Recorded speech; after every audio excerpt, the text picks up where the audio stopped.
Welcome back, students.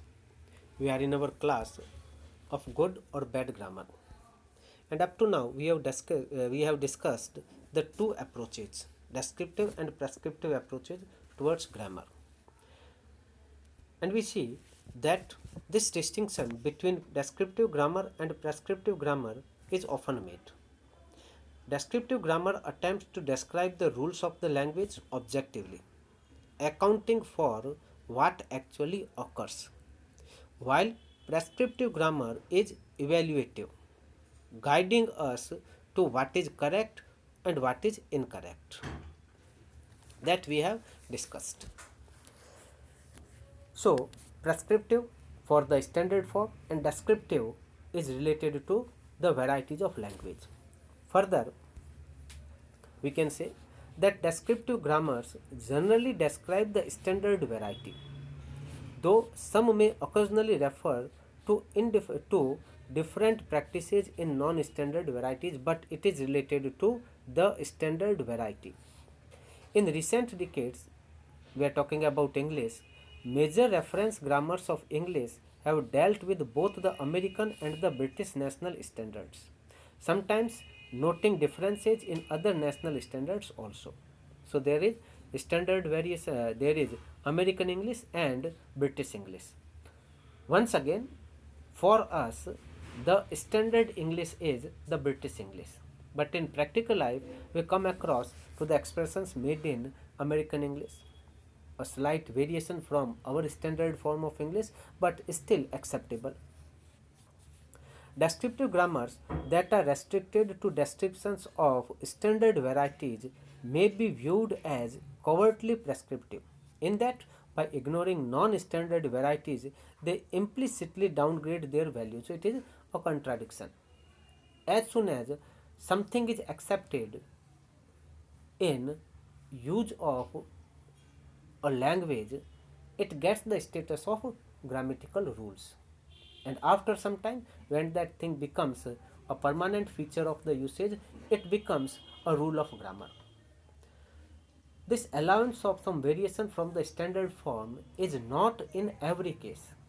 Every variety with all its variations, deviations from the standard form is not acceptable, is not accepted.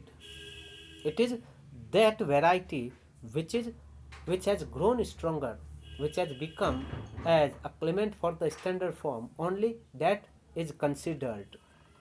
So we can say that it is possible to formulate grammars of non-standard varieties, but not for every non-standard variety.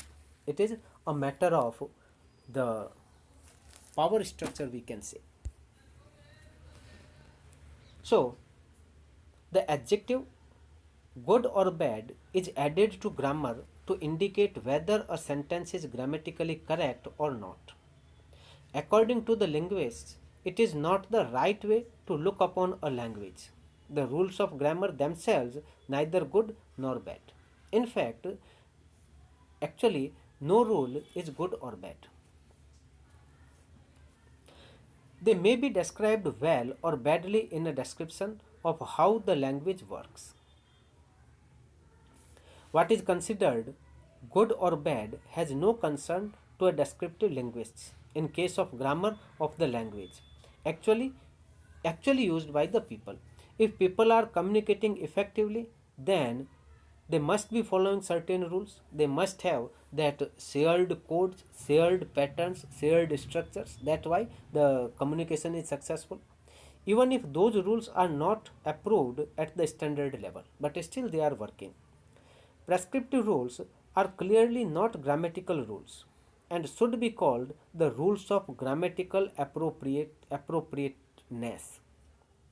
The prescriptive rules are clearly not grammatical rules, means when we say that this should be how a language work, this is the way the sentence should be formed. We should say that there is nothing like good or bad. We What we are talking about is the appropriateness. A sentence may be grammatically appropriate or a sentence may be grammatically inappropriate. So, it should be avoided to use inappropriate language, otherwise, the impression may be lost. That is the only risk, or to the final extent, we can say that this is the highest risk, that the impression, the effectiveness of the communication may be lost if we are using inappropriate forms, inappropriate structure, inappropriate lexical items. So again we are back that then what is left for us, that we should follow the prescriptive rules, how the language should be used in that case.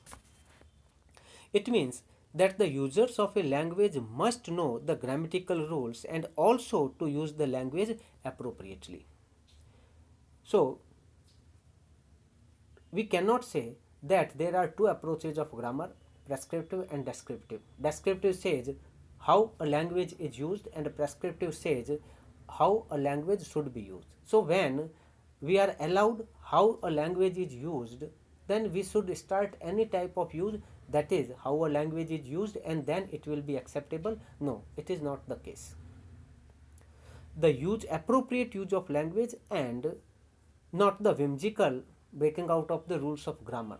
These things are not called for here. Thus, we should avoid preconceptions about the form which grammatical rules may take in a given language or language variety.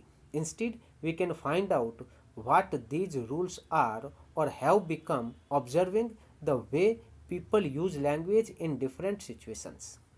That is, to give some room, some place to the varieties.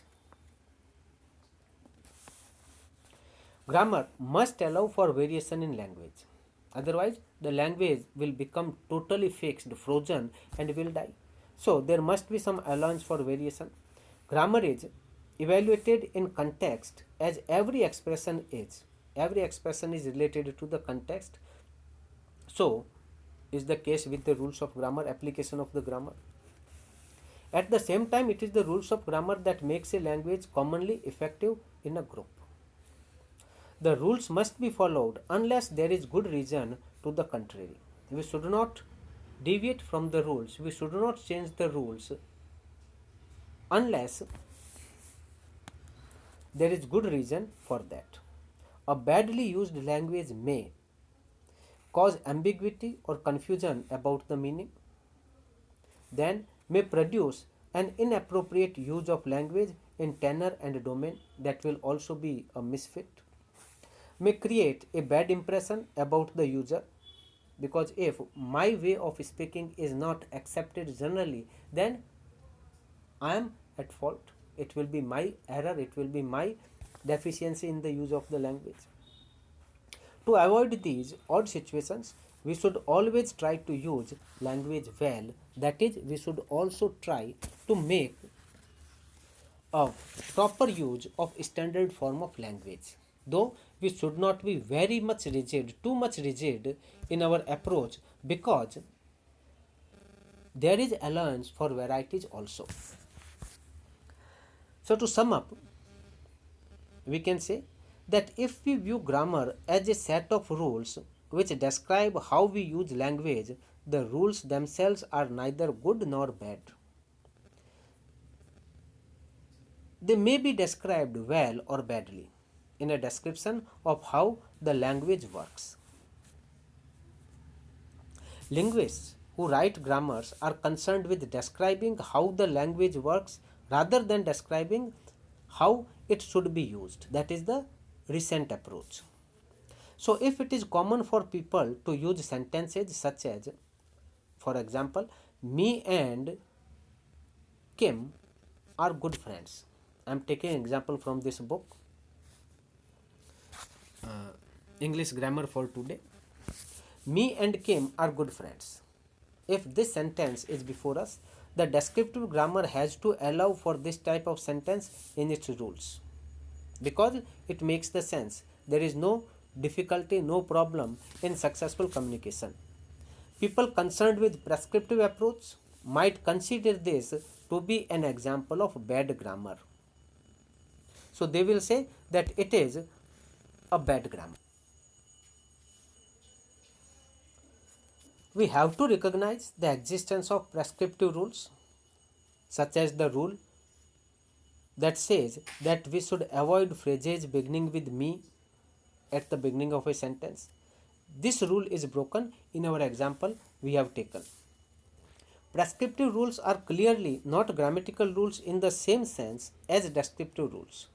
So it might be appropriate to call them rules of grammatical appropriateness. That's we have discussed. There are occasions when we may use that form of expression which is not according to the standard form of language, but as it is accepted and it does not appear to be inappropriate. It can be allowed, or it uh, remains in the practical use of language, in the practice of use of that language in everyday use, but still we should be aware of the standard form of language. No grammar is good or bad, but the rules of grammar may be applied appropriately or inappropriately. So that's all for our this topic, grammar, good or bad, grammar in prose and poetry. From our next class, we will take a new topic. Till then, goodbye and thank you.